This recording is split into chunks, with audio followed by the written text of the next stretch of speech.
Pregunta 18. No todos los tumores son iguales. ¿Podría usted tal vez explicar y aclarar las diferencias entre tumores y enfermedades específicas? Sí, es por eso exactamente que hasta el día de hoy nadie podía detectar un sistema en la formación de los cánceres. La presente escuela de medicina, que yo llamo la medicina para alumnos, tiene una clasificación sin conexión sistemática alguna. La gente dice que hay cáncer cuando las células generan un crecimiento desbordado, pero así como ahora podemos observar, las células pueden generar desarrollo desbordado en fases distintas, ya sea la fase de conflicto así como en la fase de curación. Por ejemplo, un paciente sufre un conflicto indigesto, como si hubiera tragado un trozo demasiado grande y no lo puede digerir. Digamos que compró una casa pero de repente descubre que el contrato de venta es inválido, ha sido engañado y ha perdido la casa. Este choque lo puede llevar a desarrollar un incremento celular en el estómago llamado adenocarcinoma, que es un crecimiento como coliflor en el estómago. Este carcinoma ocurre en la fase de conflicto activo, con un FH en el lado derecho del tronco cerebral, la región más antigua del cerebro, en el así llamado puente. Otro ejemplo. Un paciente sufre un conflicto con agua, líquido o algo equivalente. Mientras nada en el mar, el joven paciente pierde fuerza y llega a estar cerca de ahogarse, pero lo salvan al último minuto. Durante meses sueña con ahogarse y se le hace imposible acercarse a la playa.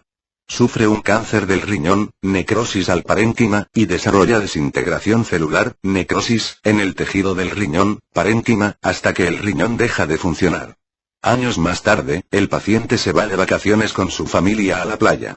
Como a su hija le encanta el agua, se une a ella. Con este simple acto resuelve su conflicto. En la fase de curación crece un quiste de riñón de gran tamaño, un aumento de células. El quiste se pone duro, se endurece o indura, originando en un tipo de tejido conector que ayuda al riñón en su función urinaria. Y así pues llegamos a la razón original para el desarrollo del tumor. Estos cánceres o tumores no son en absoluto carentes de sentido. Al contrario, son más bien algo muy útil.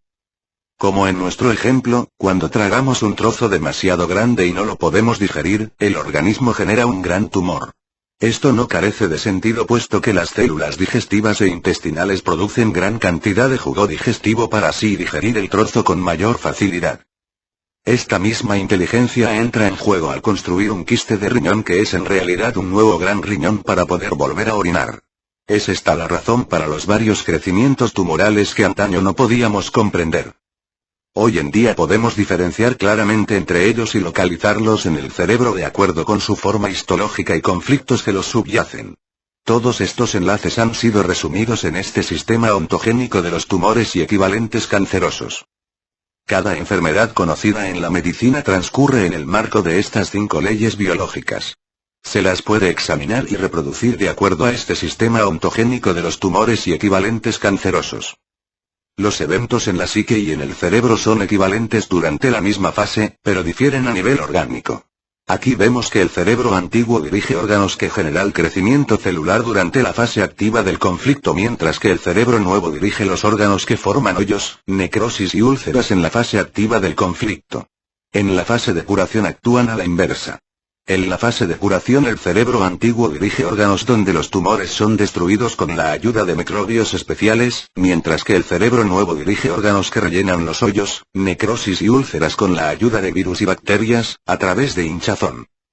Pregunta 19. ¿Entiendo entonces que nos toca examinar la cuarta ley? Sí, el sistema ontogénico de los microbios. Pregunta 20. Dr. Amer, ¿qué papel juegan los microbios en su sistema? ¿Cómo se entiende esto en relación con el sistema inmune? Hasta hoy pensábamos que los microbios causaban infección. Esta perspectiva nos parecía correcta, ya que cada infección contiene microbios. En realidad, sin embargo, no es así. La totalidad del sistema inmune es solamente una fata morgana, está construido de hipótesis. En las enfermedades evitables también olvidábamos que había habido una primera fase, aquella de conflicto activo. Los microbios se ponen activos solamente después de que se resuelve el conflicto. De hecho es el cerebro el que los dirige y activa. No son nuestros enemigos. Nos ayudan en la administración de nuestro organismo. Como son dirigidos por el cerebro, nos ayudan a destruir los tumores cancerosos una vez que su función ha sido cumplida, o bien ayudan a rellenar los hoyos, necrosis y daños de tejido de los otros grupos cerebrales.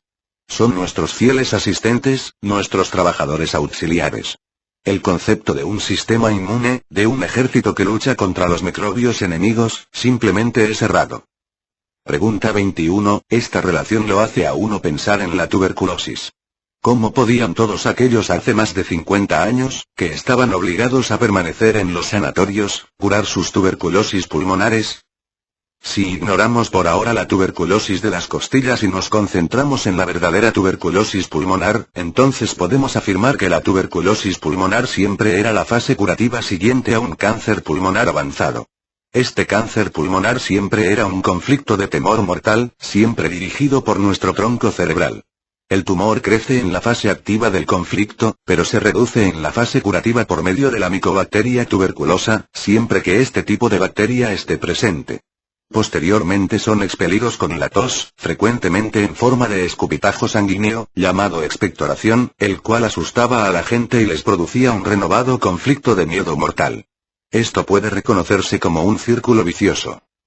Para los animales funciona de acuerdo al mismo molde. Los tumores pulmonares son expectorados y lo que queda son las cavidades que les permiten respirar en forma más libre que al principio. Pero si se carece de micobacterias tuberculosas, entonces las lesiones esféricas en los pulmones permanecen. Hoy en día, tras todas estas décadas, aún se encuentran estas ancianas lesiones pulmonares no obstante que son inactivas y no pueden seguir creciendo. En el pasado observábamos las cavidades tuberculomas vacíos, porque había una abundancia de micobacterias tuberculosas. Pregunta 22, ¿nos puede decir algo al respecto de la 5ª ley biológica? La 5ª ley biológica verdaderamente es la quinta esencia de las 4 leyes biológicas que le preceden. Esta quinta esencia no solo contiene las previas leyes estrictamente científicas pero también abre una nueva dimensión. Es de cierta manera el alma de la nueva medicina germánica. Es más, de un salto, esta 5ª ley natural nos permite conectar los hechos científicos con aquello que antaño pensábamos era algo trascendental, sobrenatural, parapsicológico o que solamente la religión podía explicar, algo que sentimos y experimentamos pero que no había cabido en el marco del modelo científico. Esta ley nos permite percibir una conexión comprensible al universo que nos rodea y del cual formamos parte. Esencialmente, cada enfermedad debe ser entendida como un programa biológico de la naturaleza, procedente de la evolución y con definido propósito. En otras palabras, cada enfermedad manifiesta un programa específico que resuelve un conflicto biológico excepcional e imprevisto. Es una nueva forma de ver la enfermedad como un programa biológico significativo de la naturaleza interpretado a través de la evolución de las especies. Podemos ahora por vez primera ver y entender no solamente que existe un orden natural sino también que cada proceso individual de la naturaleza tiene significado especial con respecto a todo lo existente. Pregunta 23, Dr. Amer, quizá pudiéramos enfocar la terapia práctica de los conflictos. ¿Es la terapia de conversación su primer paso? No realmente. No necesitamos de la conversación terapéutica de la manera en que se usa en la psicoterapia, aunque bien es cierto que necesitamos hablar sobre el problema. Echémosle una mirada al reino animal de nuevo. Un animal solo puede sobrevivir si realmente resuelve su conflicto. El ciervo macho solo sobrevive si recupera su territorio. La hembra madre que ha perdido su cachorro solo puede sobrevivir si lo recupera. La madre naturaleza tiene un remedio automático que permite que la hembra rápidamente adquiera nuevos cachorros y así resuelve su conflicto. Deberíamos resolver nuestros conflictos en forma tan práctica y real como lo hacen los animales. Un varón cuya mujer lo ha abandonado necesita recuperarla o conseguir otra mujer.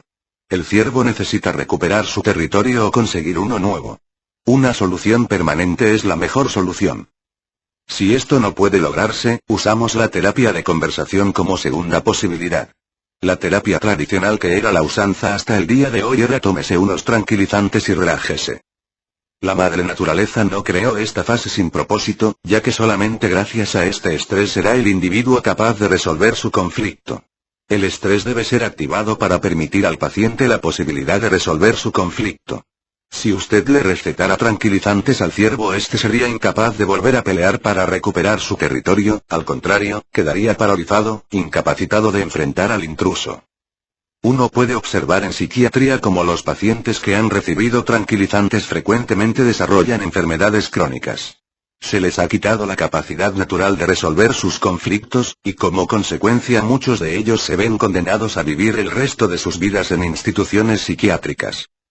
Pregunta 24, Dr. Amer, ¿cómo puede uno trabajar terapéuticamente con las 5 leyes biológicas que usted descubrió? Tenemos que imaginarnos que el paciente tiene 3 niveles: la psique, el cerebro y el órgano, los cuales en conjunto forman el organismo. La nueva terapia debe conceptualizarse a partir de estos 3 niveles, o como extensiones de ellos. Primeramente es necesario encontrar el DHS, el choque conflictivo, y el contenido del conflicto, si es posible en cada uno de los 3 niveles. Esto debe hacerse en forma cuidadosa y concienzuda. Debe evaluarse si el paciente es diestro o zurdo, para establecer cuál es el hemisferio cerebral que maneja principalmente el funcionamiento del paciente. Nos corresponde determinar la situación hormonal. Una paciente femenina, ¿es sexualmente madura o está embarazada? ¿Está tomando la píldora, la cual bloquea producción hormonal en los ovarios, o está ya en la menopausia? Lo mismo es cierto para el varón. Los cambios hormonales llevan a cambiar el hemisferio cerebral de trabajo. Así, la mujer que toma la píldora reacciona en forma masculina, con características masculinas. Una mujer que toma anticonceptivos va a sufrir un conflicto territorial cuando el marido la abandona, cuando abandona su territorio.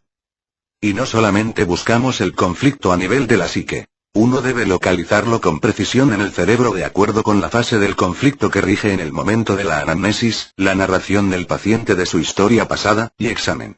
El FH en el cerebro debe corresponder exactamente con la enfermedad cancerosa en el órgano. Cada ubicación específica en el cerebro está vinculada con un órgano específico en el cuerpo y viceversa. El conflicto debe resolverse comenzando por el nivel psíquico, ya que el problema real es la base del conflicto. La hija de la madre del accidente debe sanar. Un varón que ha sufrido pérdida territorial al perder su trabajo debe encontrar otro, jubilar, unirse a algún club, o dedicar su tiempo a algún hobby. Hay muchas soluciones posibles para cada conflicto.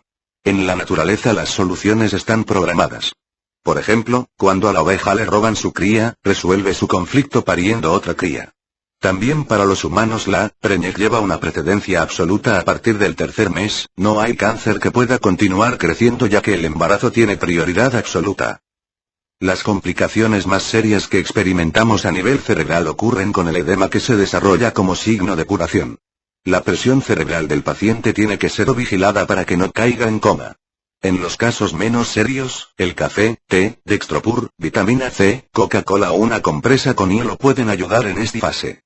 En los casos más difíciles, cortisona, en la forma compatible de administración retardada, es nuestra preferencia hoy en día.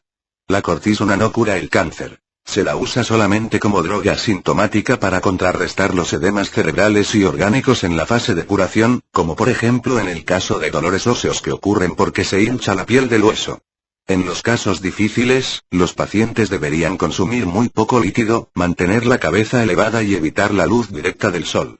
En el caso de edema de un costado, no debe uno reposar sobre ese lado. A nivel orgánico, lo que los médicos veían como tumor era siempre extirpado, ya fuera en la fase de conflicto activo o en la fase de curación. A este nivel tenemos ahora una nueva perspectiva para el futuro. Si el conflicto ha sido resuelto, la operación o radiación serán la excepción más bien que la regla, y solo en aquellos casos en que el tumor cause una molestia mecánica al paciente, por ejemplo un quiste muy grande del riñón, o un crecimiento desmedido del bazo consecutivo a una curación de necrosis del bazo en fase de curación. La necrosis del bazo era la manifestación orgánica de un conflicto de hemorragia y herida que resulta en reducción de trombocitos, plaquetas sanguíneas, en la fase de conflicto activo. Esto significa que hay que barajar de nuevo. Con nuestro conocimiento de la nueva medicina germánica debemos evaluar qué es lo que queda por hacer, qué es lo que tiene sentido y qué cosas no deben hacerse más. Hoy en día el paciente debe elegir si quiere o no operarse de un tumor intestinal, a sabiendas de que el conflicto está resuelto y por lo tanto que el tumor jamás volverá a crecer. Le dirá a su doctor en el 99,9% de los casos, doctor, ya que no me molestará en los próximos 30 o 40 años, cojamos el riesgo y dejémoslo donde está.